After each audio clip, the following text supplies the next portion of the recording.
This one's for anyone who wants to do their first wholesale deal, start building up their side hustle with a $22,000 first deal, just like Ethan Wadsworth did, our special guest, who's going to tell you his journey, which ends up being 16 different tips for making that $22,000. This is the podcast to 10x your income and replace your W-2. My name's David Lecko, and I created a process that's helped people close 10,000 deals in all 50 states called DealMachine. So, Ethan, how much did you make on your very first real estate wholesale deal? My very first one, about 22,000. Really? That's a lot. Yeah. That's a lot for somebody who just did the first one. Yeah. So I had actually, I came from the financial side of the industry.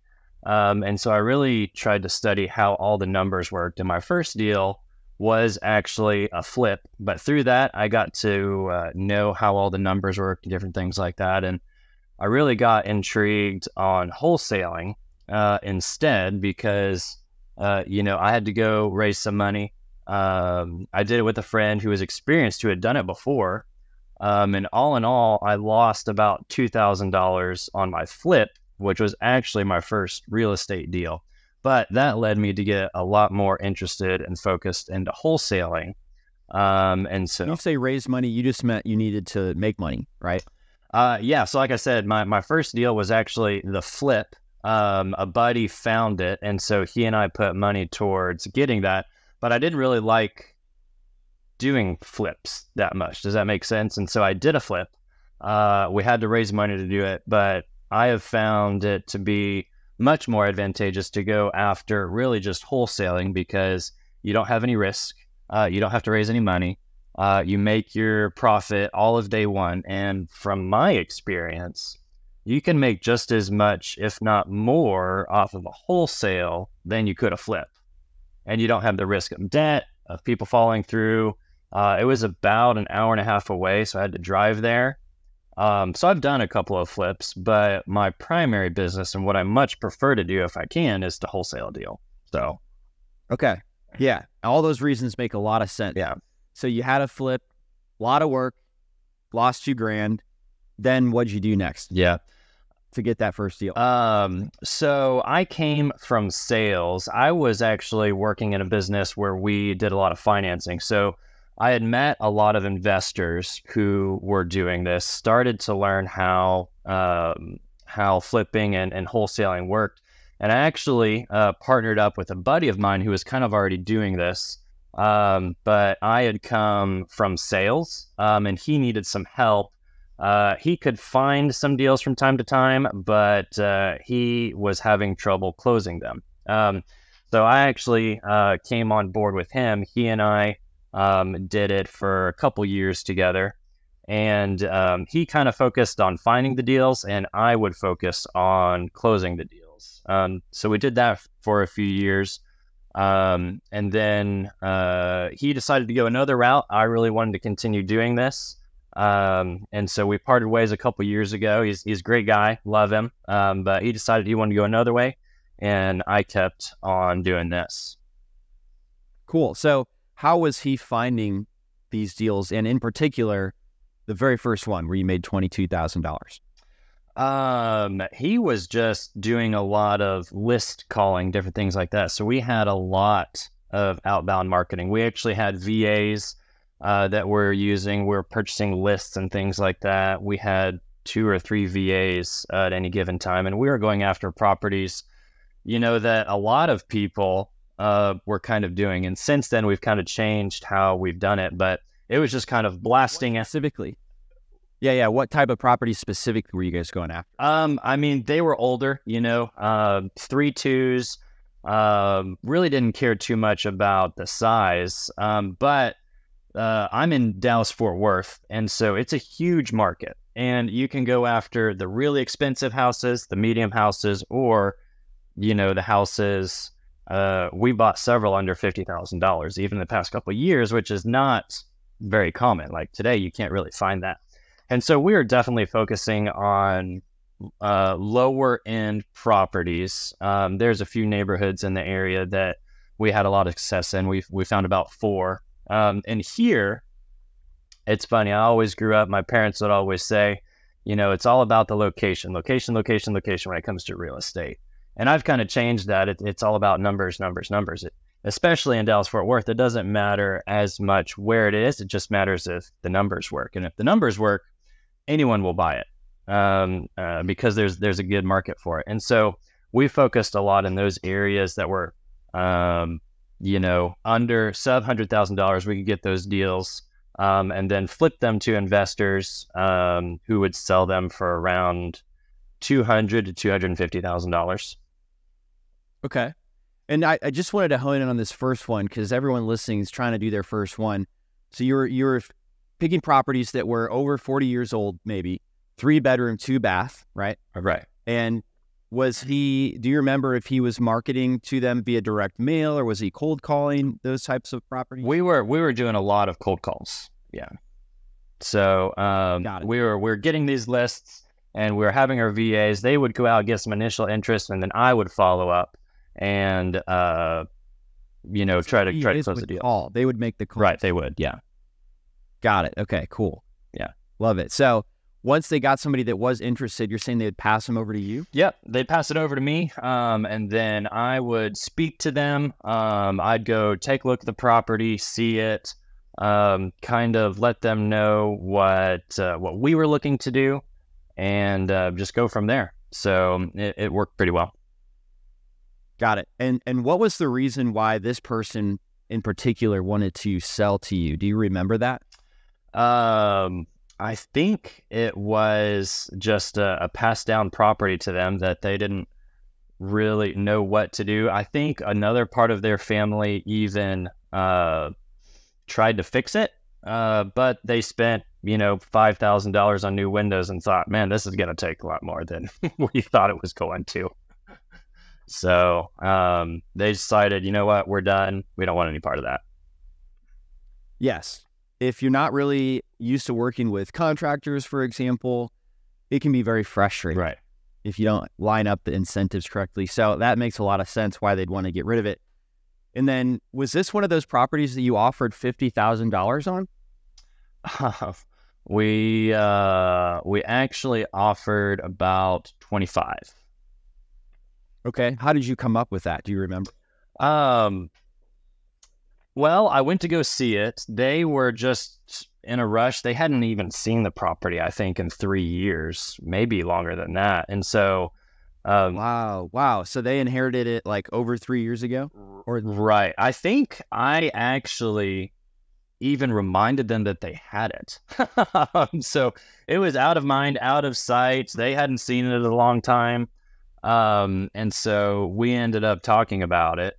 And, a big thing that I always try to do is to kind of get them to talk first. That's a big thing when it comes in sales, is trying to get an idea of where their expectation of price is. And you can, I like to use that as a baseline, and then make my offer around that. So, I'm just trying to get the backstory on why they're where they're at, what their pain points are, and then try to offer a solution. And sales is more than anything, it's asking questions and leading people to their own conclusions. So it was just following up on that. So that's what they wanted, and we were able to give them what they wanted. How did you end up knowing that that was going to be a good price that worked for you, not only them? Very smart that you let them come to that. It's hard to get that out of somebody typically, but obviously you asked the right questions that made them feel comfortable saying that. Yeah, for sure. And how did I get to that number? I went into it with kind of a top number that I might be able to give, but obviously it's a business and you spend a lot of time looking for these deals. Like you don't get one every day. A lot of times not even one every month. Yeah, I came in with the number that I knew that would work for me. Anything that I could get below that would work. And then you just start at the top and reverse engineer the thing, right? What could it be worth once someone is done? What kind of profit would that person need to make? What do I want to make on that? And then ultimately, right, that's that you're offering. You know, I'm no wizard at Excel or anything, but I got on there, I've played around a little bit, and I made a really simple, nothing that's too fancy, just calculator that I can put in ARV, price per square foot, estimated rehab, and then it pops out an offer on what a flipper could offer, and then anything that would be under that, I'd be able to make. So, hey guys, if you feel a little bit hesitant when you're analyzing a deal, I want to let you know that with DealMachine Alma, our AI assistant, you can ask it to analyze a wholesale deal, ask it a flip deal, or analyze an actual buy and hold deal. And because it knows the real estate data that we have inside of DealMachine, it's the power of ChatGPT plus real estate data that can give you these really helpful answers. DealMachine Alma is available on all DealMachine Pro accounts. You can start a trial at DealMachine.com/pod and also get $35 of direct mail that you can send by using that link. How do you calculate your ARV, the after repair value? So I actually use a software that it looks into the market and it just looks at comparable homes. So I have a realtor that I've worked with before, and if I'm just really not getting a good feel on a property, I'll send it over to my realtor and say, hey, what do you think about this? Because I do mostly work by myself even now. And it's great to have a second opinion on stuff. And so I've done that a lot as well with other wholesalers and investors that I work with. It's like, hey, take a look at this. What do you think this ARV at this point? You know, I've gotten pretty good of defining what that could be. And today it's a little bit hard because we're in a crazy market. We weren't sure what COVID was going to do to it, right? And we thought, oh man, we're out of business. I'm going to need to go be a cash register at Walmart now. Real estate's done. But I mean, you know, and everyone knows at this point, it shot up to some of the highest values we've ever seen. Now it's a little bit stagnant. And so now it's a little bit more tough. And shoot, back then you could take the highest selling property that is even close to yours, add another $15,000, $20,000 onto it, and someone was going to buy it. So it's changed quite a bit now.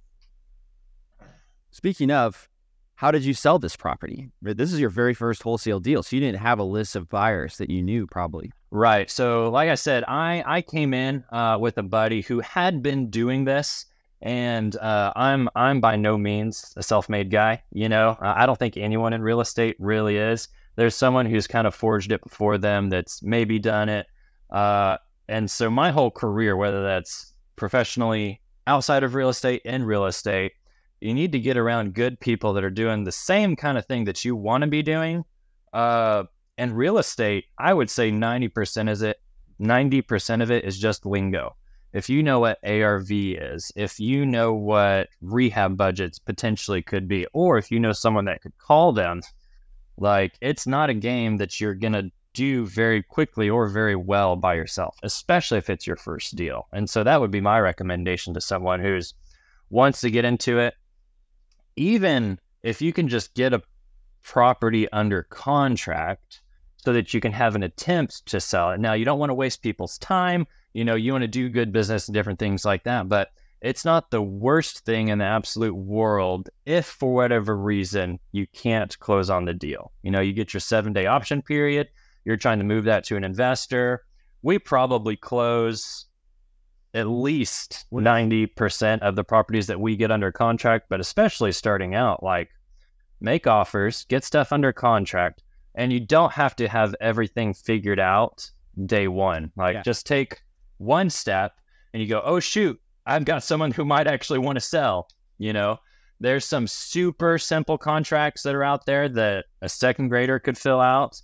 You know, you can go to a number of different places and find a really simple contract that says their name, purchase price, and your close date.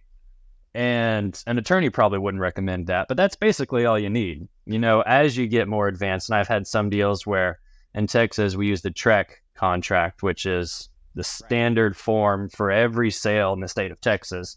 Once you get a little bit more advanced, you can start looking at that, and it does offer some protections for you. But just get out there and start swinging away, trying to get stuff under contract. because the hardest thing in real estate is to find an address. And as a wholesaler, that's like your main job. And if you can find an address that will make sense, you can sell it. So just find good deals. Interrupting this episode to tell you guys that a contract, when you're dealing with somebody who wants to sell their house that's run down and something in their life happens where they need to get rid of it and they would prefer speed and convenience over the top dollar for their house, you're experiencing stress. Now, the typical real estate contract in your state probably is 17 pages long, and that can actually add to the stress and make them uncomfortable. Why are there so many words? One of the things that I've been using is a meetup in town told me they recommend using a shorter version of the contract. And she actually said, you only need 5 things for a real estate contract: the buyer, the seller, the address, the date of closing, and the price. And that's it. Now, the one I use is a bit more, 3 pages long, but I found that it's helpful to share it for informational purposes and entertainment only. If you're curious, go to DealMachine.com/contract if you want to see what that looks like. Yeah, and the best deals I've gotten, it was so easy. I didn't like give them lots of pressure or sales techniques to get a good price. You know, they just are happy with walking away. So, but selling it always hangs people up.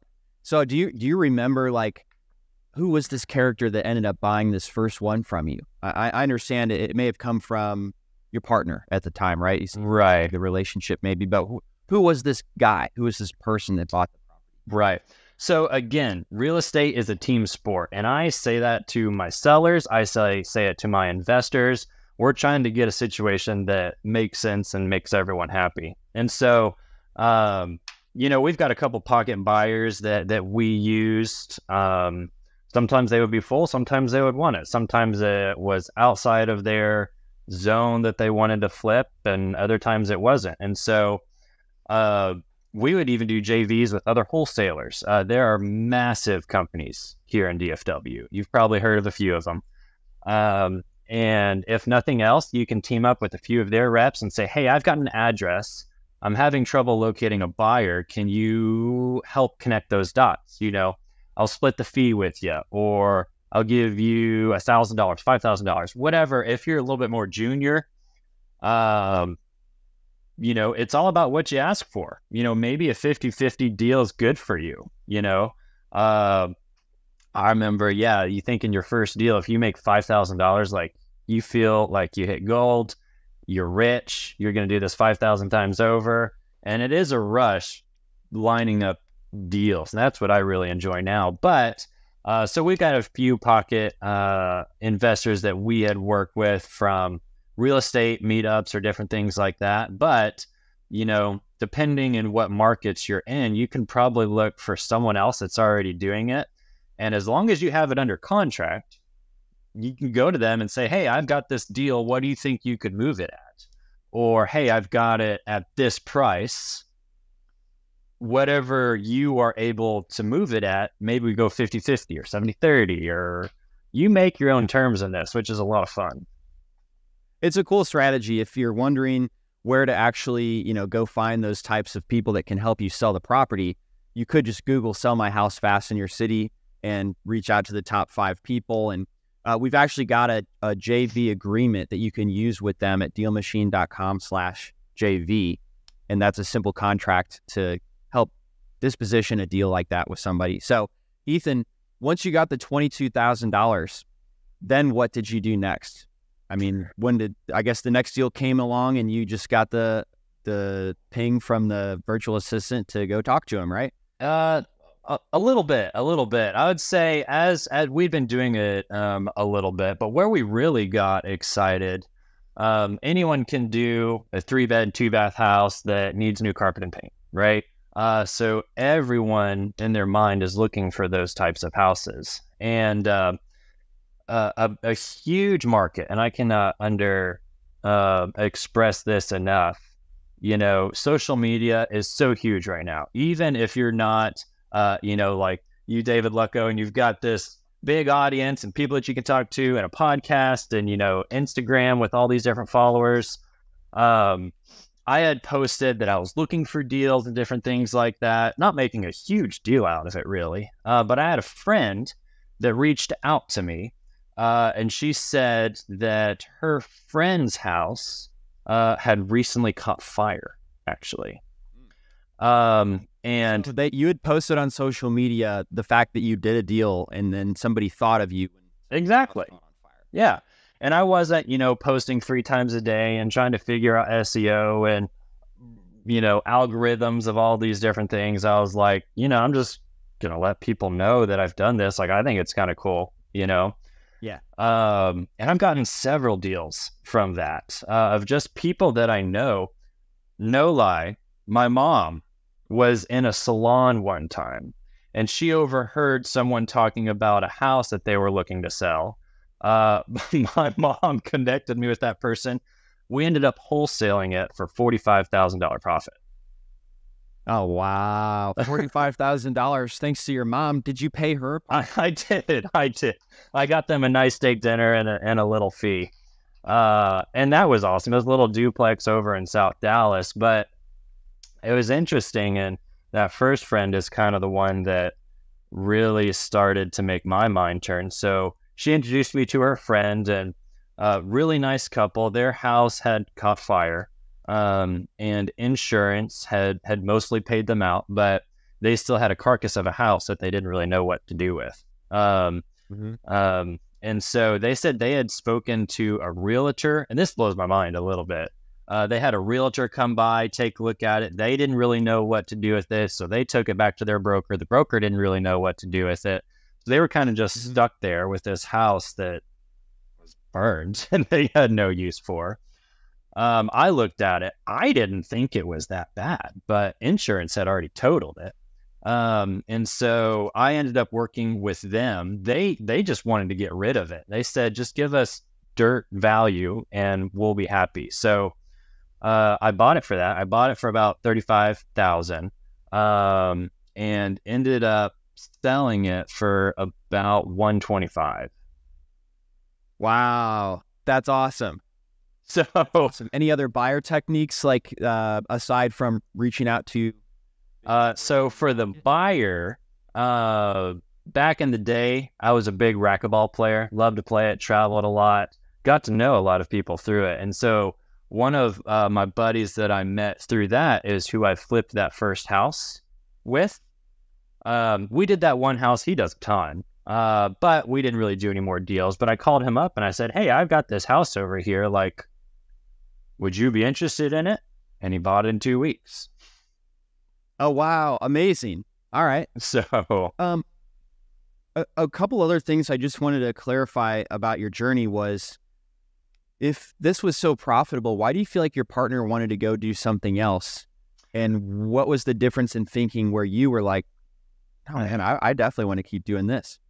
Yeah. So there was a couple of things that went into it. And again, love the guy. He's great. He was actually youth pastor at our church, and he and I were working together. And that was his calling. His calling wasn't real estate. He was doing it to make some more money so that he could provide for his family, and, provided some pretty cool opportunities. But he was a pastor, and that's really where his passion and his focus was, and still is, really. And through that, like, I started to do most things. I was getting better at it. I was getting more responsibility with it. And then we had that deal. We had a few other deals that netted even more, actually. I was getting to a place where I was running everything, doing everything. It was just he and I. He's full-time pastor, and he helped me, show me the ropes on a few things as well.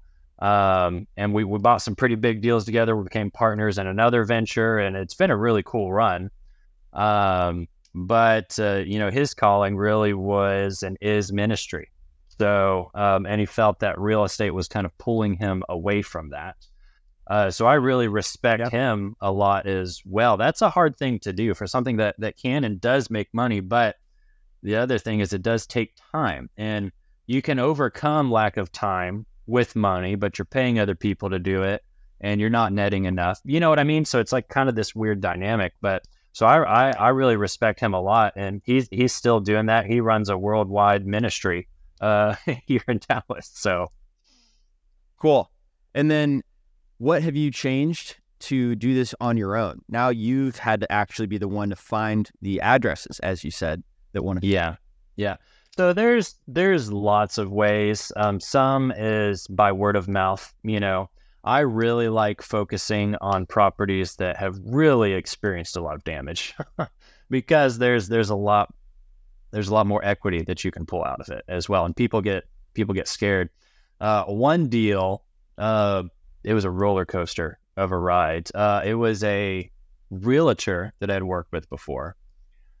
She gave me a call, and it was actually a house that had a mold infestation in it.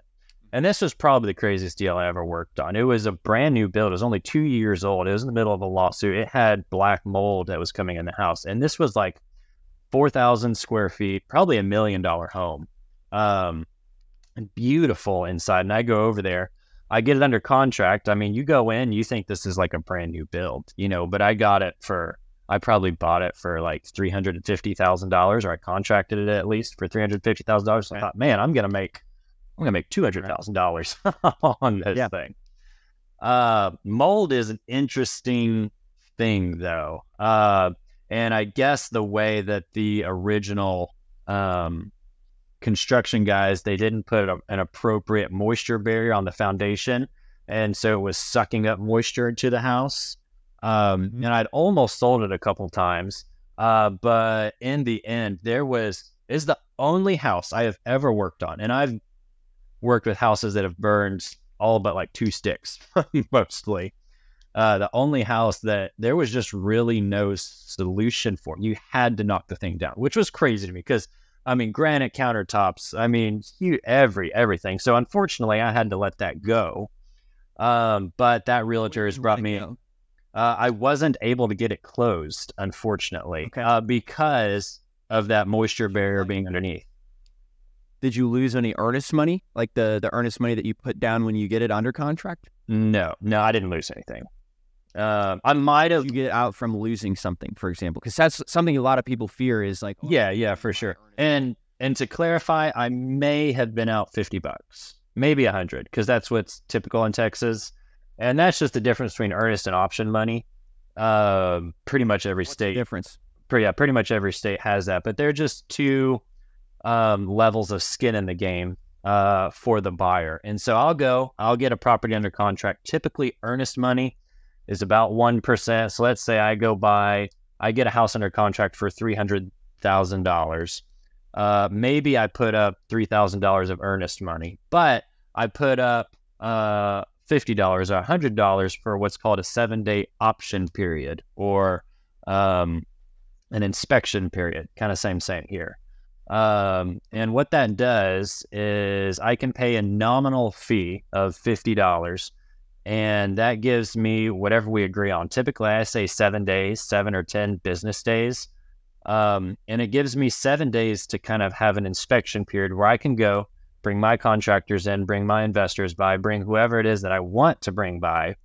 And that's the period of time that I bring investors in who I might want to partner with on the deal, and ultimately sell the deal too. So in that 7-day option period, which I paid maybe $50 for, I can bring whoever I want by, given you still have to work with the seller on what access looks like. Sometimes they need to be there. But in that 7 days, I can decide, okay, you know what? This actually isn't a deal that's going to work for me. In the case of that house, is like, hey, there's mold here. There's absolutely no way to remediate this, which we weren't expecting. We had engineers come and look at it. So unfortunately, we have to back out of the contract. So we send a termination notice over to the title company, and the seller doesn't even really need to sell it. It's just a notice on my end to title that I'm backing out during my option period, and then title will wire the funds back to me. So is that standard in the Texas agreement? I'm not used to seeing 2 different amounts for earnest money versus the option period. I'm used to just having one amount. So does the Texas contract have 2 amounts? It does. Yep. Yeah, it's pretty standard. I used to use a little 1-page contract, and it has an earnest money definition or option. No, earnest and option in Texas, and they've played with the contract a little bit. but it's just one paragraph. I think it's paragraph 3. And it just says, this is the title company. This is the agent who I'm going to send it to. I'm going to give them $1,000 earnest deposit, and I'm also going to give them a $100 option fee. That option fee will expire in 7 days, 10 days, 20 days, whatever. Got it. Well, to wrap things up, can you clarify, you said you were on the financial side of real estate before you did wholesaling. Yeah. What does that mean exactly? And how was your life different then than now? Yeah, it's crazy. I've been in sales most of my life, and I've been able to use that and to get to some pretty interesting arenas. And so, like a mortgage loan officer? No, actually, I teamed up with another buddy of mine. He's been a mentor in my life, and really changed my life for the better. I was working a couple retail jobs. I worked for a steel company, where I helped set up dealerships that sold the steel. So not all that exciting. But he and I got to speaking and talking, and we got to brainstorming one day. We're both kind of the entrepreneurial spirit. We wanted to create something, and we wanted a product that we could sell, essentially, so that we could separate time versus money. Because that's the absolute worst thing about any W-2 job is you get paid for your time. And I much prefer being in an industry where I get paid for my output, not for my time, because you're not limited by the amount of time that you can put in a day. And so he and I started actually a commercial finance company where we repped about 50 different banks that funded businesses, from a business that was looking for a working capital loan to one that... They'll find the businesses and the bank pays you a finder's fee for that's getting it. That loan done. If they, yeah. Okay, cool. That's it. And so I repped a number of investment companies, and we were able to give capital for whatever a business would need. And given I could sell stuff, I didn't know anything about money, like how money works. And that's kind of an odd concept. And that would be my biggest advice to anyone that gets into real estate. They want to understand nails and boards and whatever else. The finances is where if you can understand the finances, you are head over heels above everyone else. But anyways, I didn't really know what I was doing, but we were selling loan products. And so I would go and speak to banks like, hey, we're not a bank, but we can fund loans. And so if you have a client that doesn't fit your parameters, send them over to us. We're not going to steal your deposits at the bank, but we'll fund the loan. We'll make everyone happy. And I went in and I felt like an idiot. I didn't really know what I was saying, but I would go and talk to them and they would ask me questions. So I knew the questions to ask for the next person. And then I did that about 500 times. And about the 500th person, I knew the questions that people were going to ask. I knew what kind of products people were interested in. And I really enjoyed selling more of the real estate type products. And I got to know investors. And so that's how I did my first deal. I was like, hey, if you need money, let me know. I rep a bunch of different banks. And so it's just this big learning curve. And so he and I did that for about 2 years. And ultimately, we weren't able to make it successful enough to keep us both fed, essentially. Got it. But during that time, I was able to at least catch the vision of this different type of living. And I had kind of started to get more into real estate because I had met investors. It wasn't enough to feed me every day. And I was thinking, I really like this idea. I really want to keep trying to fight in this arena, although I don't really have I had the idea that this could like really work. And I thought, how could I do this during the day, but still like eat at the end of the day? And I was trying to think of any job that I could get in addition to help me doing this. So I actually got a job doing valet, and it was 24-hour service. It was at the airport up in DFW. And so I would start my shift at 3:30 in the morning, go to 11, and then that would allow me during the day to try and tackle real estate deals. And I remember my first few days, like I was like a door-to-door salesman. I would go knock on properties that I would drive by and say like, hey, I wasn't well worded really, but your house doesn't look that great. Do you want to sell? So it was just a whirlwind. And then I was able to get a few deals done. And a year later, I was able to stop doing the valet because what I was doing in real estate was working a little bit more. But in everything that I've done, I've done lots of different aspects of real estate at this point, from lending to flipping and other stuff. But really, my favorite has been wholesaling because you are working with people, you're making solutions, and you're just a deal finder. I get so much excitement out of making deals. And the start of the deal is when you can find an address, is what I say. When you find a deal, and then once you find that, you can bring in the buyer, you can satisfy the seller, you can do so many different things. So a wholesaler is really the ultimate deal maker in real estate, and then you get paid with no risk. So that's why I like it. Love it. Well, Ethan, is there a place on social media people can find you, like your Instagram account, that you want to tell? Yeah, I am on Instagram. I post a little bit there, a little bit of my social life. I've posted some real estate as well. But yeah, I'm on Instagram as Ethan Wadsworth. So yeah, it'd be awesome. You can shoot me a text on there and say, hey, you saw me on the DealMachine podcast. So it's been, great. Thanks for having me today, Dave. But that'd probably be the best place they could find me.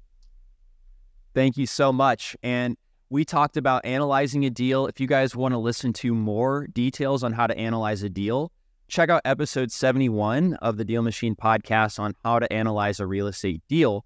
We also talked about finding buyers. So if you want to keep listening, check out episode 77 to 2x your income by qualifying your buyers.